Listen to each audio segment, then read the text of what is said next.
Welcome everybody, come on in. We'll get started here very shortly. Top of the hour as usual.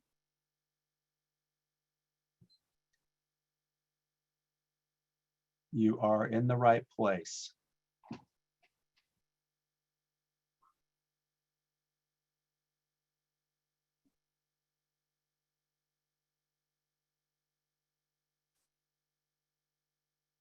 All right. My clock has it at the top of the hour.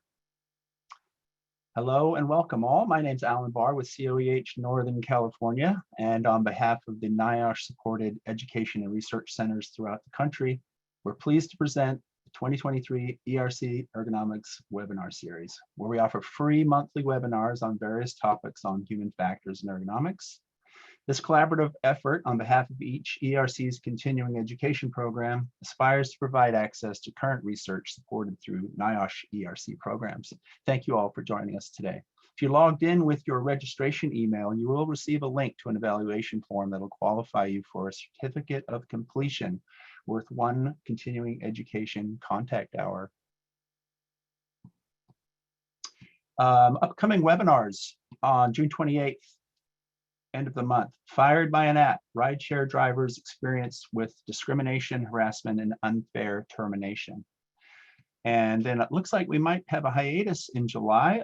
August 16th will be the next ergonomics series, and that is how world-class ergonomics programs are using technology. That is August 16th. You can register for those webinars and other upcoming webinars at coeh.berkeley.edu/webinars. That's coeh.berkeley.edu/webinars.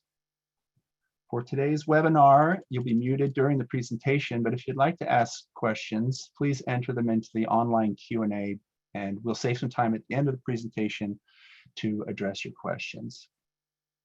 Today's webinar is being recorded and will be made available along with past webinars on the COEH Northern California YouTube channel. Please take a moment to like and subscribe to help us grow our channel. Today's webinar, aspects of backpack vacuum use, evaluation of carriage location and sweeping technique. Our presenter today is Dr. Jia-Hua Lin, PhD, CPE. Dr. Lin, as I mentioned, is a certified professional ergonomist. He's a senior research ergonomist with SHARP, that's Safety and Health Assessment and Research for Prevention program within the Washington State Department of Labor and Industries in the United States.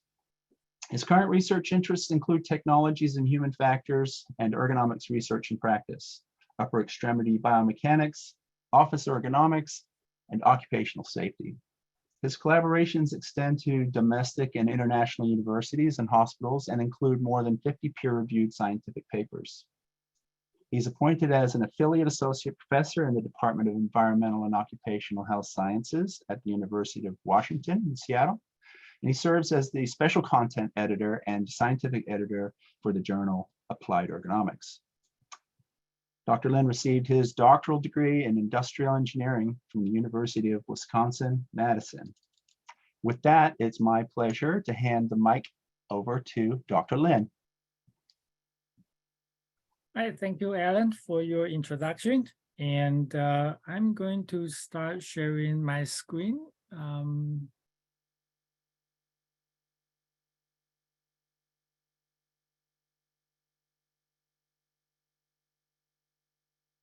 Okay, so I hope you are seeing this okay. Again, thank you very much for being here. Today, I'm going to talk about the backpack vacuum machine laboratory study that has been done in our recent effort. This is related to another webinar that occurred here about 2 years ago by my colleague Stephen Bao, that he presented the initial phase of our janitor study. And if you were here about a month ago, you probably also realize that in California, there is also a similar effort that's going on. So I'm hoping that with this current effort, we are going to find better solutions for this particular group of people that has been probably neglected before. So I would like to also acknowledge my colleagues, Wonyo Lee, Stephen Bao, and Nikki Howard. We work on this project together. So, okay. So this whole janitor study actually started, again, almost 5 years ago, when Washington legislature passed this kind of budget proposal that require us to quantify the physical demands of common janitorial work tasks and try to assess the safety and health needs of janitorial workers, and to identify potential risk factors associated with increased risk of injury in the janitorial workforce. And also, we are supposed to try to measure workload based on the strain that janitorial work tasks place on janitors' bodies. So by looking at this legislature within SHOP, again, that is our organization, we set our goal as trying to provide usable support tools for employers and workers to decrease the risk of injury.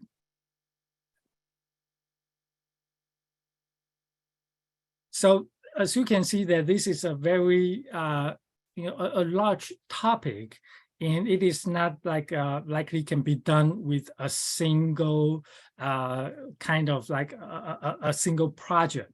So we have multiple arms within this project, leveraging the expertise within SHOP, because we have researchers specializing in epidemiology,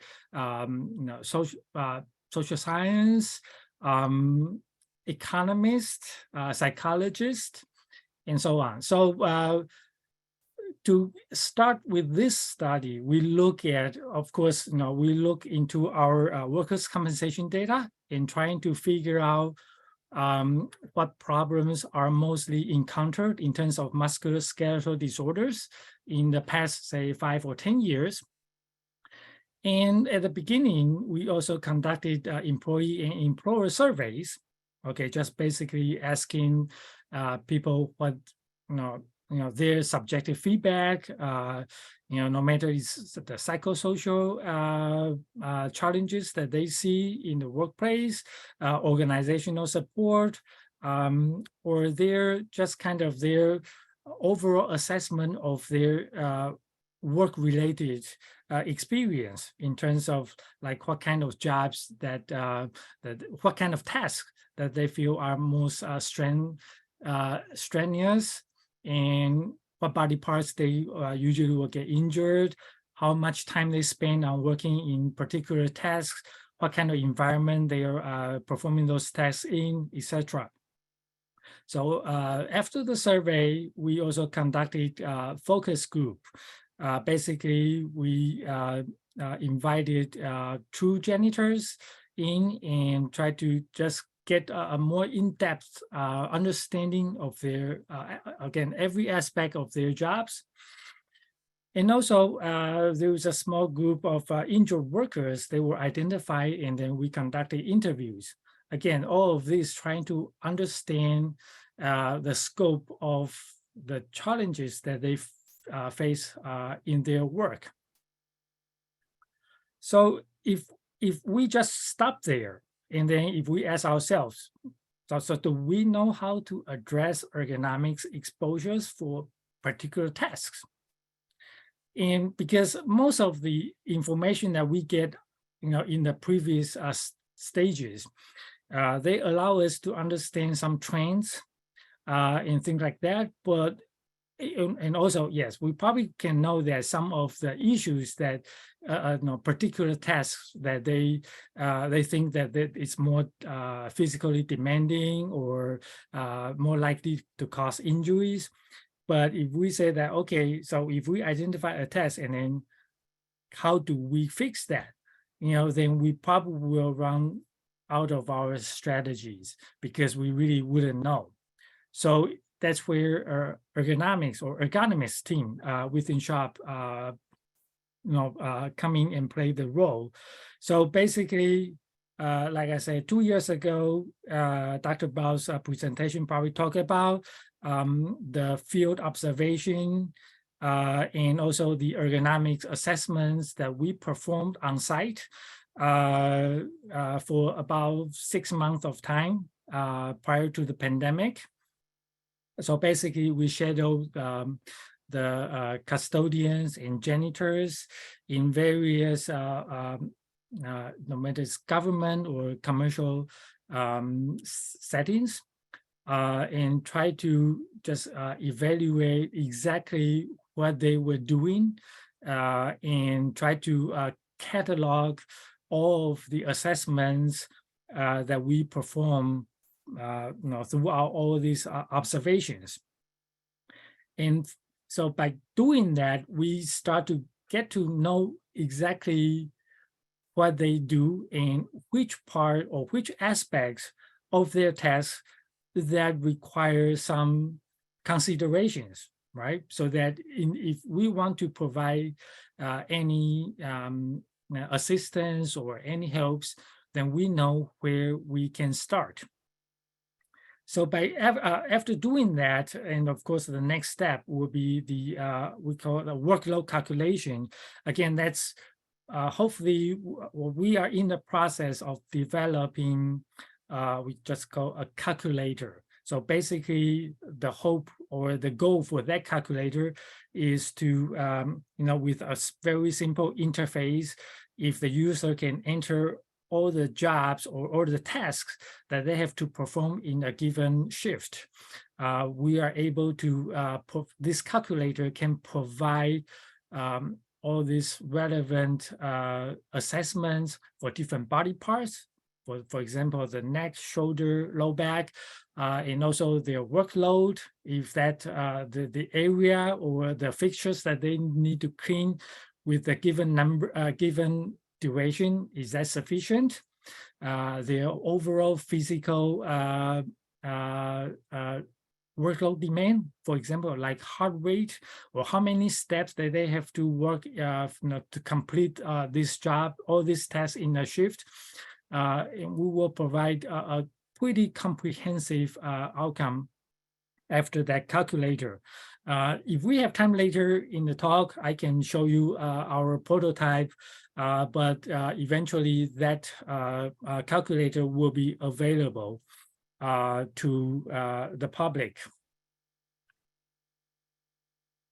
So this is just a brief, like a framework of how we approach the ergonomics research objective part. So basically, like I said, we started by doing this comprehensive workload and injury risk assessment, and it is really,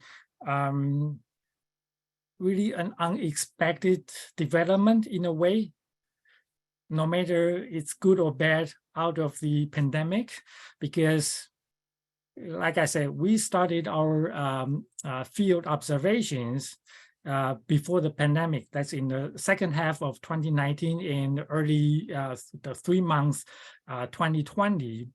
We were able to, we went to shadow all these janitors. We took videos pretty much for each shift. We recorded about 3 to 4 hours of video footage of them performing all those jobs. So when the pandemic occurred, and we couldn't do any more of this data collection, so we are stuck, all of us stuck at home, and we look at all these videos, and we think, okay, we have nothing better to do. We just start to look at all those videos almost frame by frame.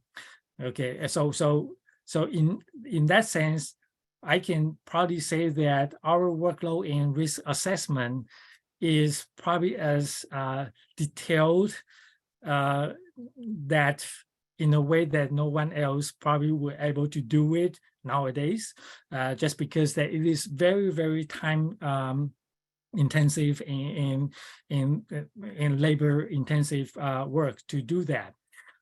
So basically, we look at different physical risk factors, and then we look at how the task would get these other elements involved in performing the task. That is, say, a tool, the environment that they are working on, and of course, the worker themselves. And this will all create the physical risk factors.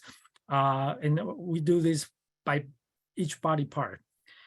So what we try to do is that this is during the development of our calculator.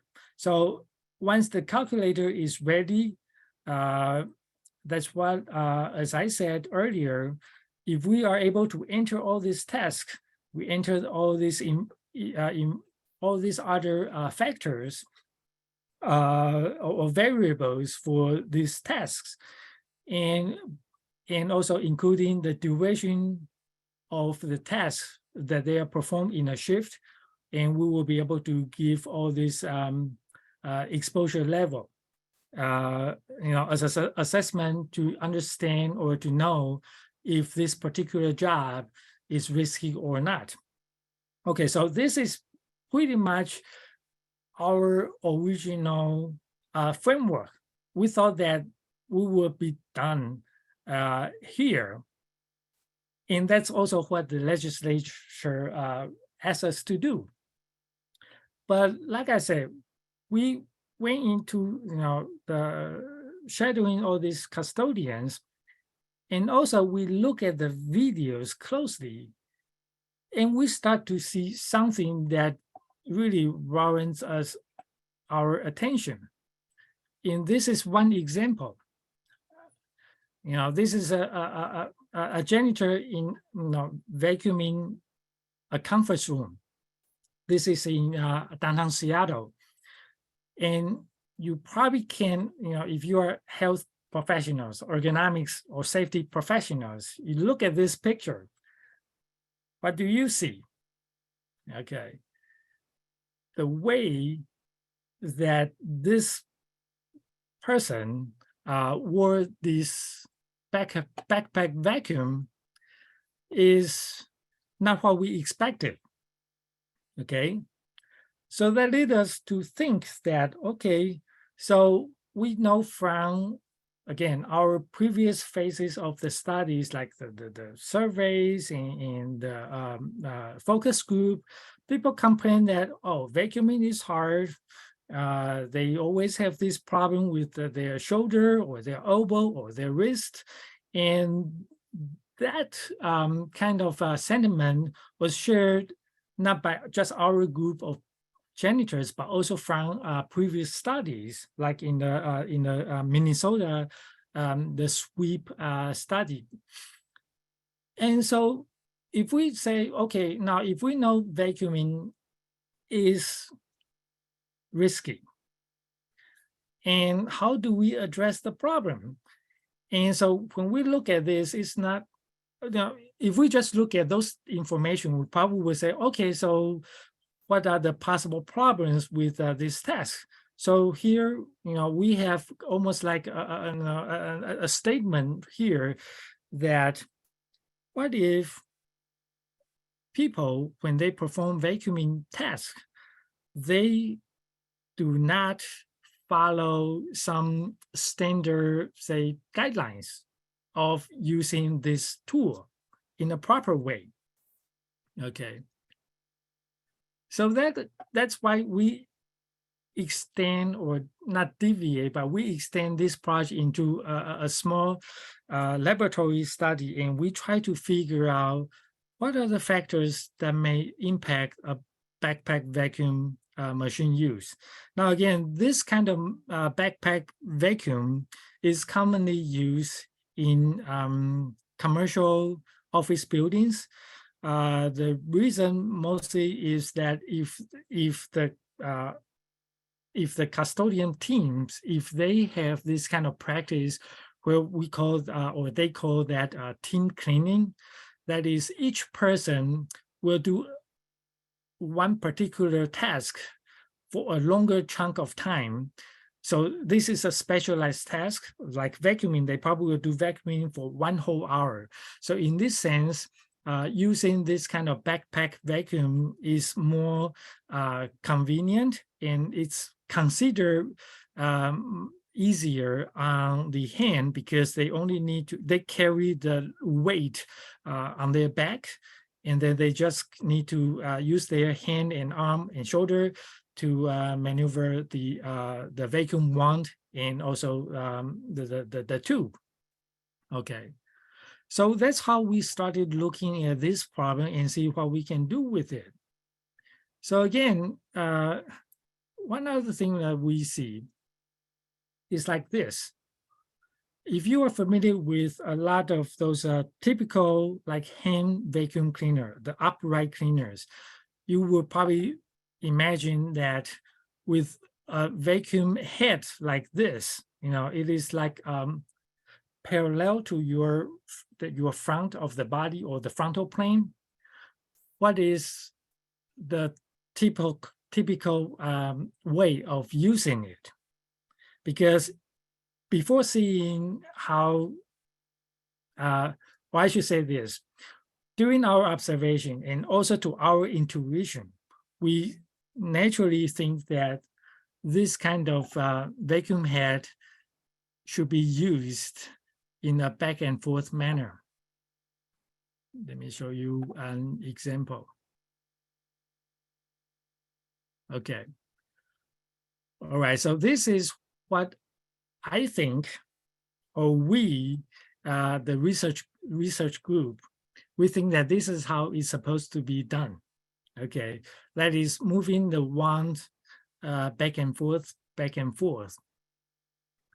And when we were thinking about doing this study, so we say, okay, what factors we want to study? We contact these vacuum manufacturers, and they send us this example product. And then they also send us, let me see.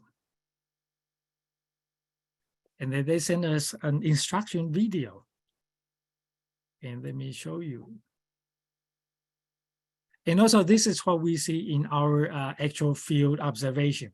Okay. So this is from the manufacturer. This is the proper use. And I hope that the video will play well for you to see. With one hand placed on the area of the wand closest to the hose. Place the other hand at a comfortable distance beyond the bend in the wand. Draw the top of the wand towards your waist, while keeping your back as straight as possible and your weight centered over your hips. Twist at your waist while walking backward or forward using a side-to-side motion. This motion is similar to mopping and prevents your upper body and arms from tiring. Okay. So I hope that the audio and also the video went okay, but just in case. So basically, according to the vacuum manufacturers, with this particular kind of wand design, it's supposed to be a side-to-side sweeping motion. This is supposed to be the proper way to operate this vacuum machine. Okay, when we saw this, we were shocked because we've never seen anyone, any of our 13 janitor participants in our site visit study, we never seen anyone using it this way. Okay, so that is a very, very interesting problem in the sense that if the tool designer manufacturers, they suggest that this is the proper way to do it, to perform this test, but the actual users really never follow this kind of instruction, and then they use a way that may be less optimal. is that really, a problem? So that's one aspect. So different techniques. Again, like I said, that there is this recommended technique and also a common practice that that people see, that people actually use. And the other aspect in a typical this backpack vacuum design is that at the back of the bracket, there are usually, or at least I hope, that they are adjustable harness locations.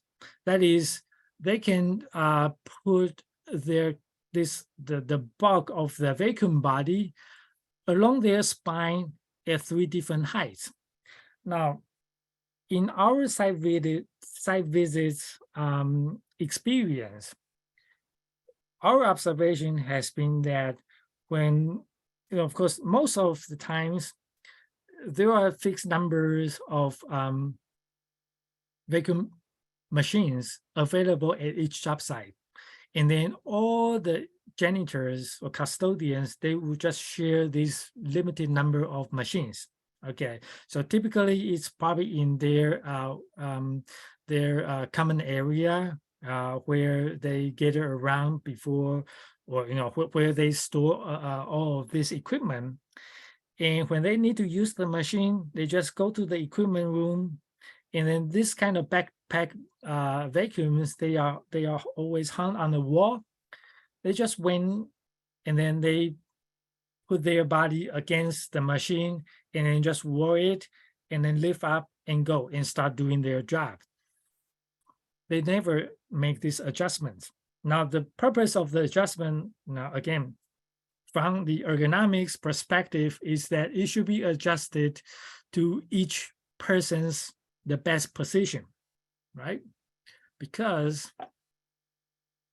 our experience or our knowledge for a typical backpack wearing, the biomechanics of that, this is an example from a paper that examined the backpacks among students. Okay, so you can see that if you just do a very simple biomechanical analysis, the location of the weight on the back will have different implications to your to the low back moment, and therefore the risks for backloading will be different, right? And another thing is that, this vacuum manufacturers, when we requested, this loaner, they also said that, hey, you know what, we have updated design of this vacuum head. It's called a blade.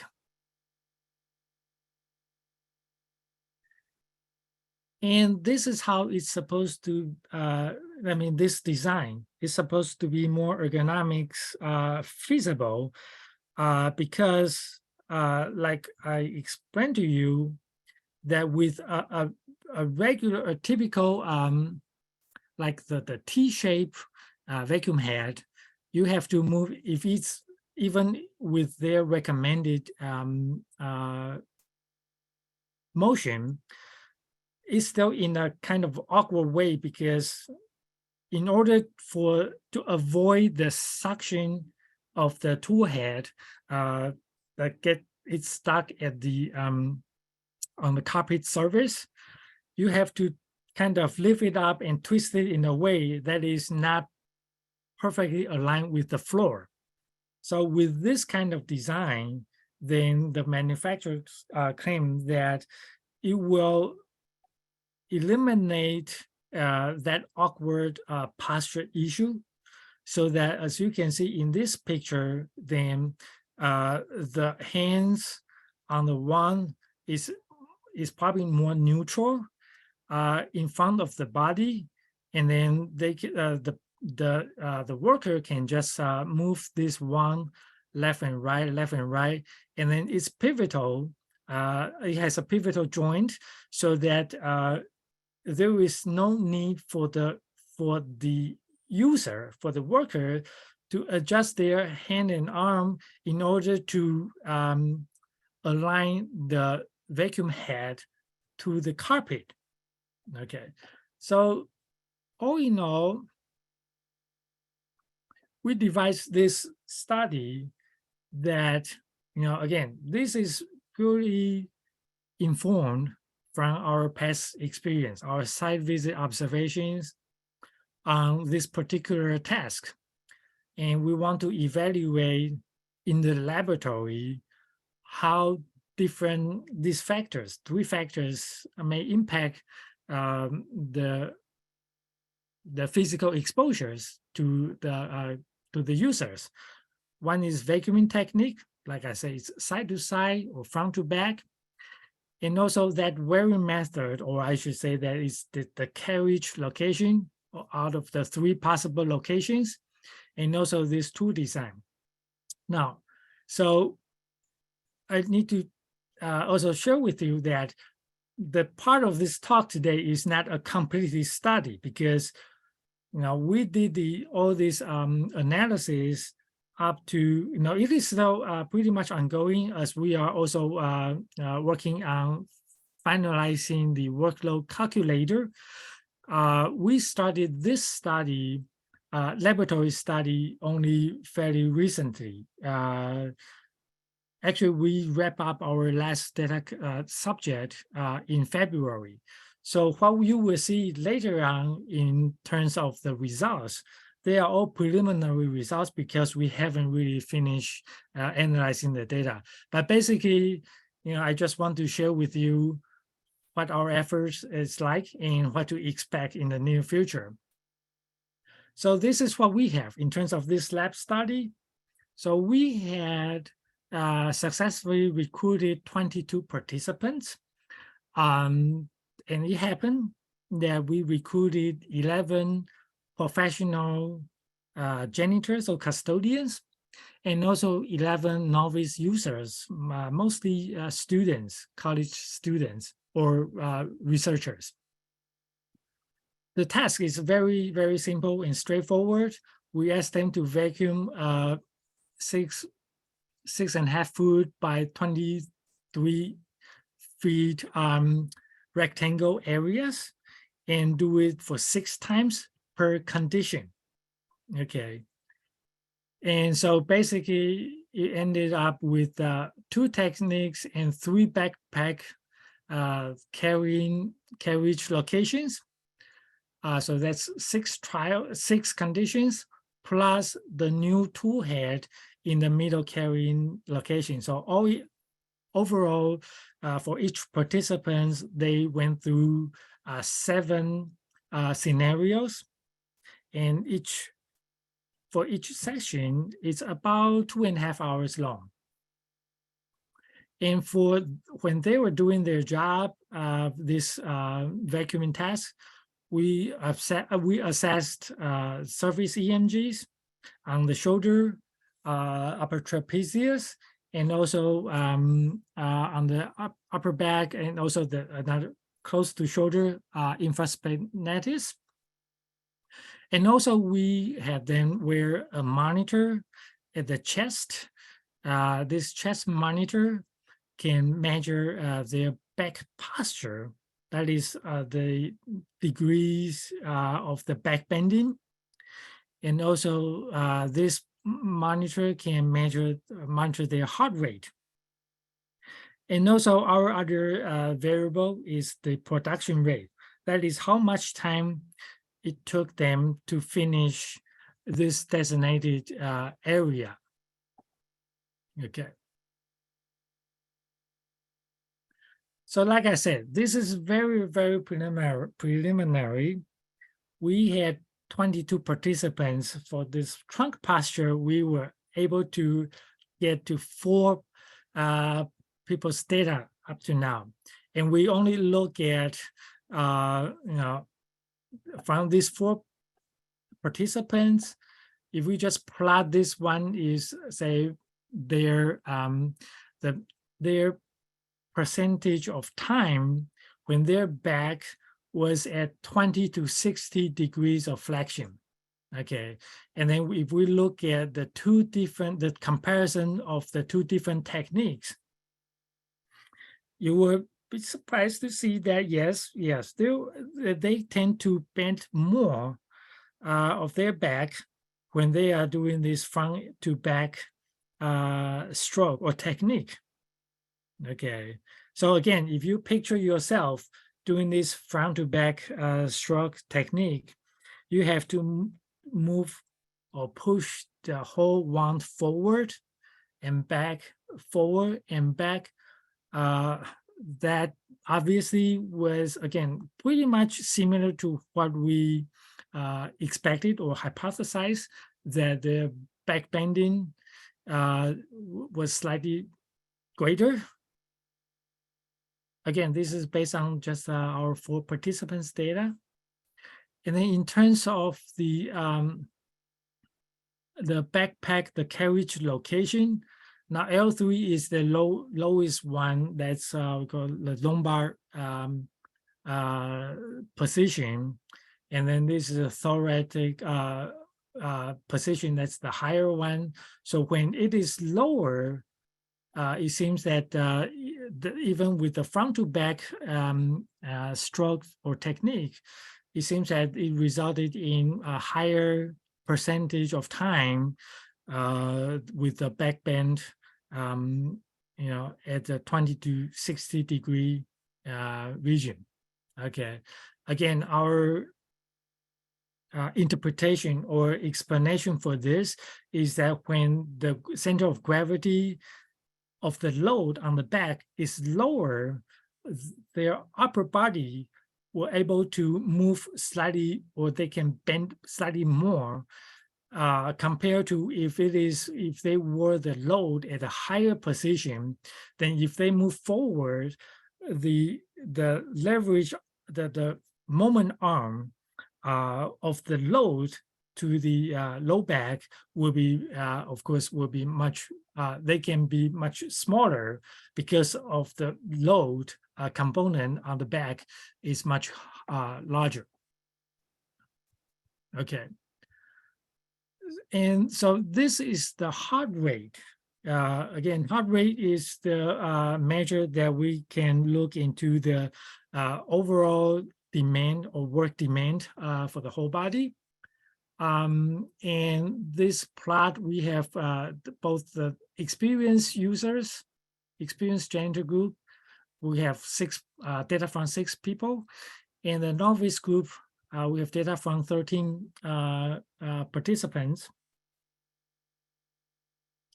And oh, that's probably a typo because we only have 11. But anyways, so you can see that for experienced group, it appeared that the heart rate variable we are using to report here is the percent heart rate reserve.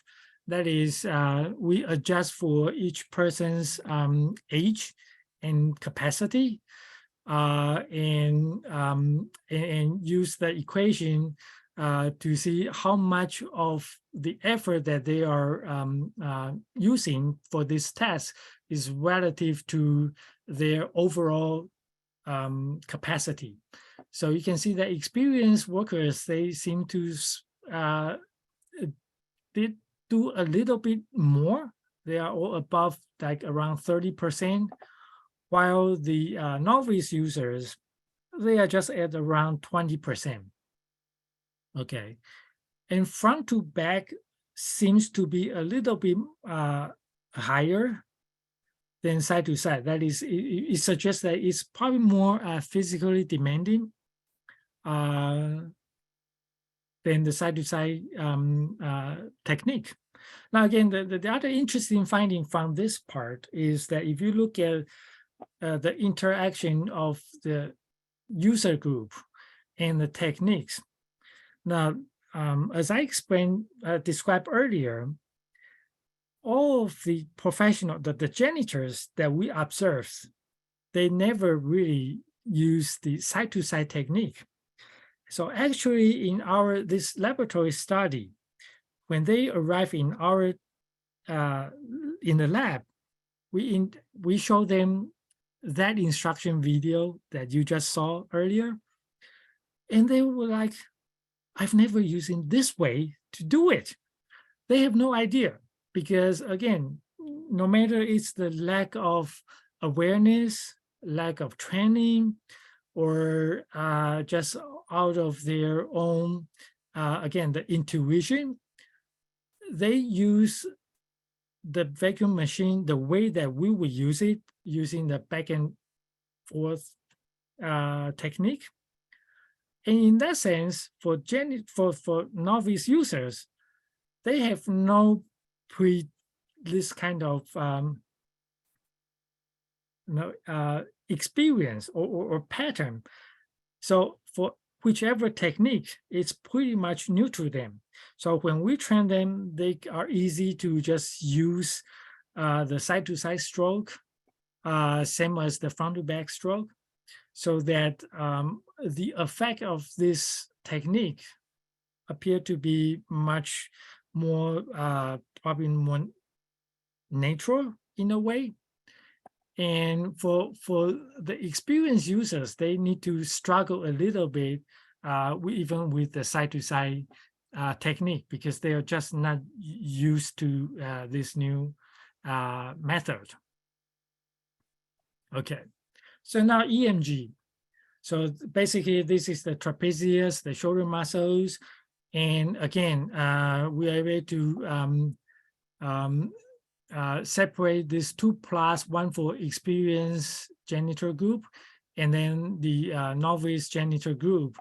And again, you can see that the experienced group, they seem to, no matter it's because they assume that they need to work harder because they know what to expect with this kind of task compared to novice users, or they are just not used to the side-to-side stroke that they were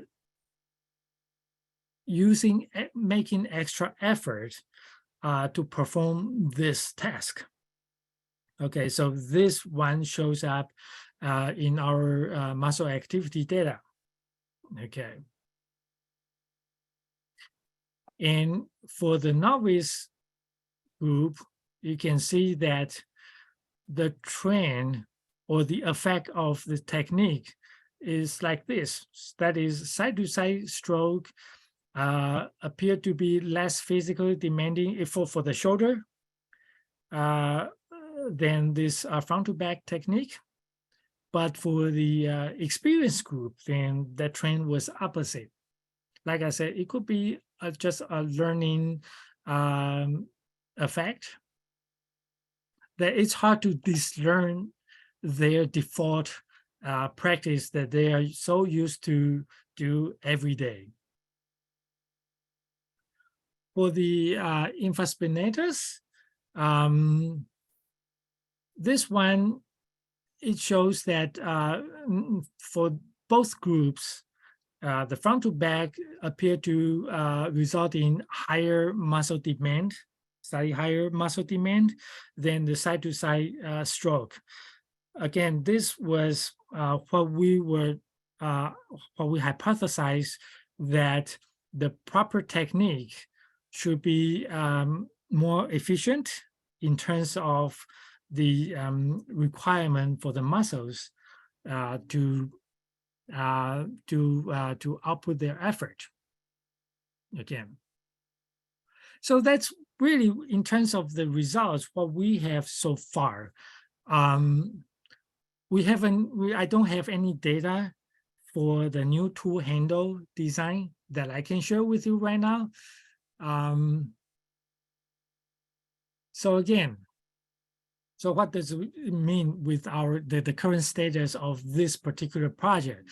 We will continue our data analysis. Like I said, I haven't been able to show you any information about the production rate. That is how fast or how slow either technique or the carriage location may be impacted that may impact this production rate. And also we will finish or wrap up our ENG and posture analysis for the time being. And also we will look into, of course, the new handle, how that will impact all of these variables. And the important part or contribution for this is that we were able to expand our understanding of especially this ergonomics or biomechanic exposure to vacuuming task variation. Again, for most of the studies that we are aware of, and maybe you are aware of so far, if people say, oh, vacuuming is difficult, we don't have a lot of details in order for us to understand what aspect of the difficulty is for this particular task. And for example, in this Minnesota study that was done probably 2 or 3 years before ours, back in probably 2016 to 2018, part of their study, they simulated vacuuming tasks. And in their simulation, they just use a regular standing vacuum. So if you want to say that, oh, vacuuming is bad, we really don't know if all vacuuming tasks using different tools, are they equally bad or not? So hopefully we will increase or enhance our understanding of different aspects of vacuuming tasks so that we know a little bit better if we want to address the challenges in this particular task. And also in a way that for our workload calculator, because again, in our calculator, all we can say about the risks are what we observe. That is, they use their vacuuming machine in this particular front and back manner or technique. So with this additional information, we could provide a variation in terms of the calculator when it provides the assessment outcome by saying that if doing this vacuuming task in this one way, the assessment or the workload will be like this, but if you do it this way, it'll be different. So these are all the ways that we hope that this simple laboratory study will provide us. So in terms of the overall janitor workload output so far, we have 5 peer-reviewed publications available now in the past year alone. And we do have other online information and resources, such as those newsletters and tip sheets that we publish, along the course of this project, spanning in the past 3 and 4 years. And a lot of those information, we provide them in different languages, such as Spanish, Vietnamese, Russian, and so on. So if you are interested in learning what we've been doing, as a group, you are welcome to visit our website, shop website, and then on the ongoing project page, you will be able to find the janitor workload project, and then all the resources, information are updated there. And hopefully that will give you some inspiration when you are about to work on your next phase of the project, no matter is, with, say, for example, the California study or other of your consultation or other assessment needs for this group of people. And finally, I just want to say that there are a couple of manuscripts that are just submitted or under development. One is from the survey that we want to look. We look at the cleaning tasks and physical demands in various building types. So as I showed you, that our workload calculator will mostly based on our site visits, that are all commercial office buildings.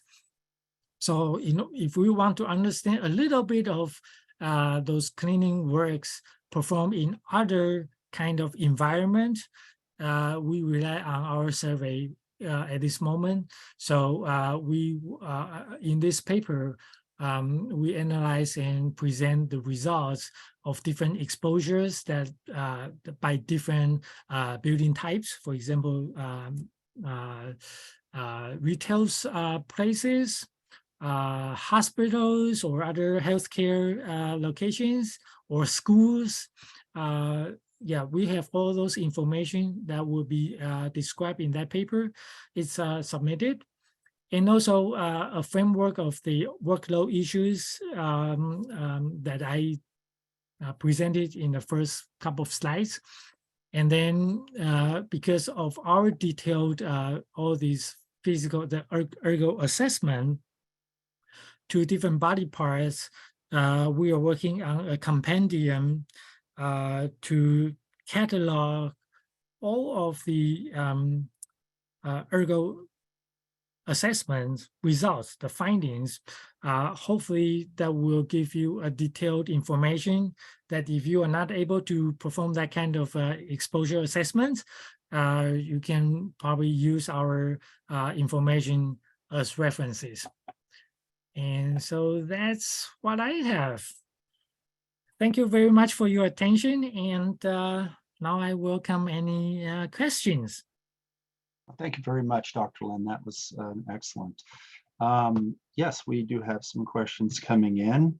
I would just like to start off by asking you if you're familiar with research that has demonstrated convincingly that the workload is reduced when using a backpack vacuum versus a upright vacuum in general. Has that been established? Is that accepted now?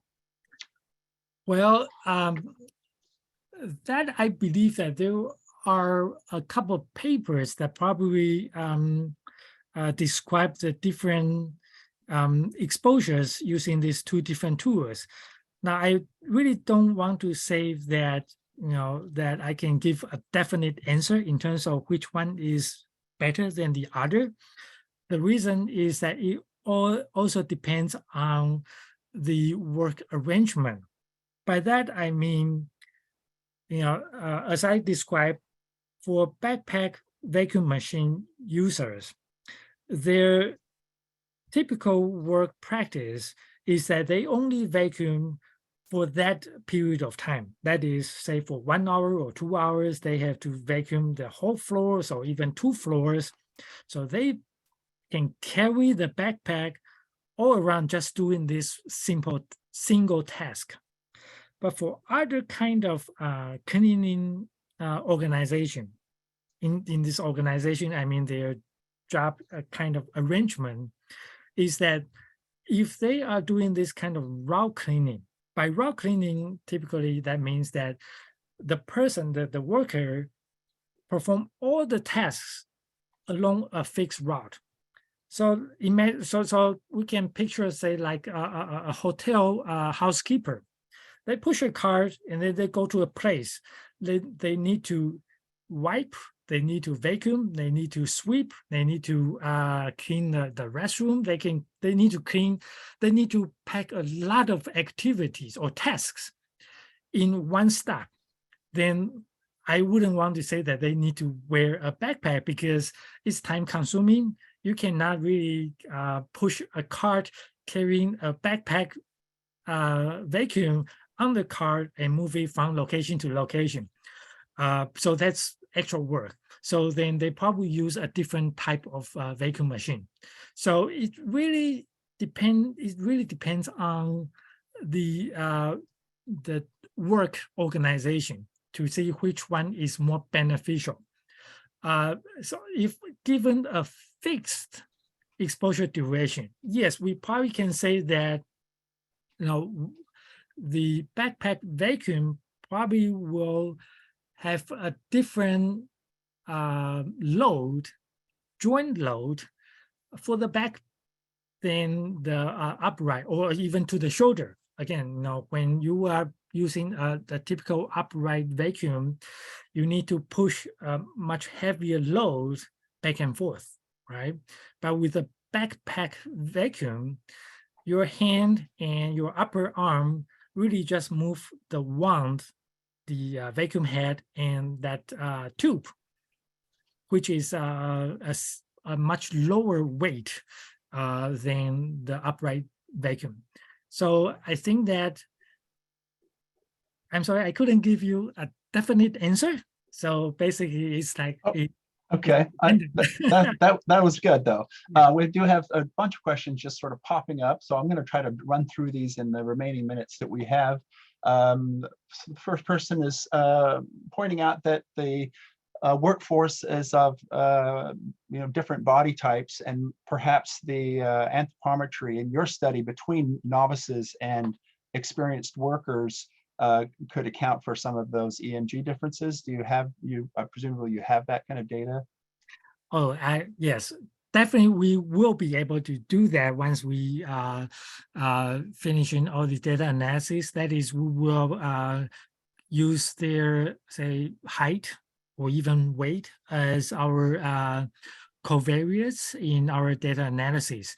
Yes, it is possible. Yeah, that body shape or or the proportion of the weight of the vacuum machine will be different to each individual, because the weight of the backpack vacuum is fixed, so that the load for each individual will be different by default. But of course, hopefully, with the regular EMG normalized standardization, it will not be a problem, but we definitely will look into that as our analysis continues. Thank you. Did the experienced janitors share any subjective feedback about the new technique and vacuum head? Oh, excellent question, because many of them, they were so thrilled. I mean, they are surprised and thrilled that by doing this study, that they learned something new that they never learned before. They appreciate this, and then they say, oh, I'm going to go back and tell my colleagues that this is the way that it's supposed to be done. Again, I think that just lends us a very, very interesting this whole other issues regarding this occupation, is that their training you were always very, very minimal.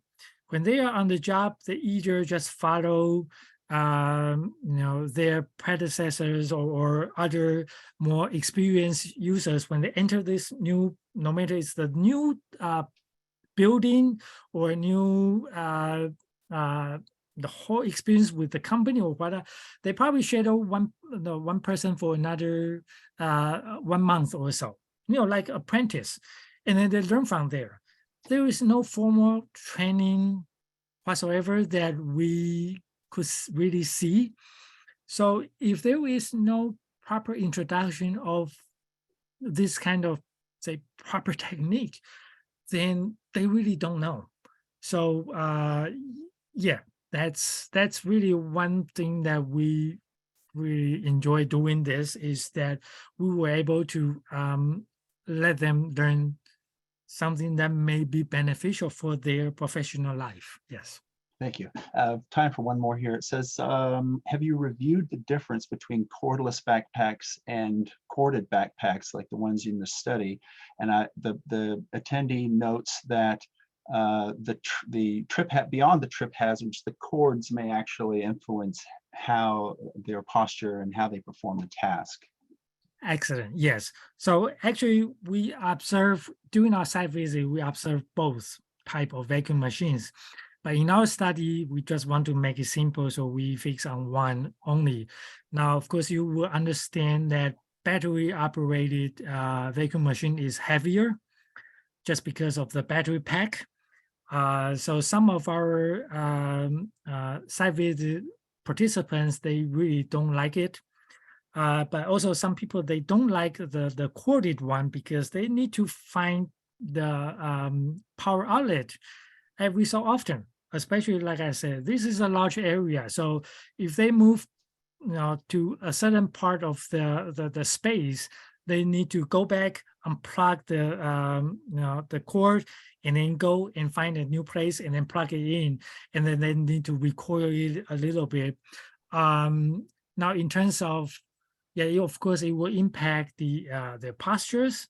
That is that they need to untangle themselves when they are using a corded vacuum machine. So there are some like extra movements being part of the overall task, but we are not capturing that in our current study. All right. Well, thank you so much, Dr. Lin. We have run out of time.